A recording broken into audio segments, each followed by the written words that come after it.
नमस्कार, मी आपला मित्र प्रशांत सोनवणे आणि सध्या आता आपण उभे होते करंजी गावाच्या थोडंसं पुढे, म्हणजे उत्तरेश्वर मंदिराच्या थोड्या पुढे, जवळपास 100 मीटरच्या आसपास. आणि विषय असा आहे की आत्ताच एक 15 ते 20 दिवसापूर्वी सोलापूर म्हणजे पंढरपूर येथे एक विचित्र घटना घडली होती की रस्त्याच्या कडेला असलेल्या विहिरीमध्ये एक पिकअप गाडी संपूर्णतः लोकांना घेऊन ही त्या विहिरीमध्ये पडल्यामुळे जवळपास 6 महिन्याच्या बालकासह जवळपास 9 लोक दगावले होते. त्यानंतर परत पुणे येथे पण विद्यार्थ्यांना, लहान मुलांना घेऊन जाणारी स्कूल बस ही अशाच एका रस्त्याच्या कडेला असलेल्या एका विहिरीमध्ये कोसळून, त्याच्यामध्ये जीवितहानी झाली नाही, पण विहिरीमध्ये कोसळल्यामुळे बऱ्याच प्रमाणामध्ये नुकसान झालं. विद्यार्थ्यांनी बऱ्याचशा प्रमाणात दुखापत झाली.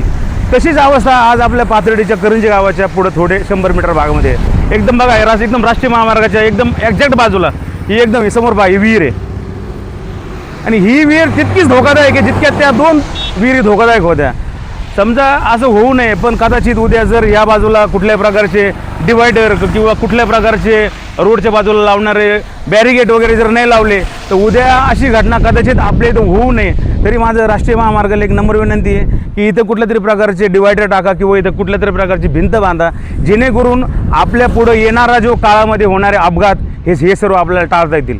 धन्यवाद.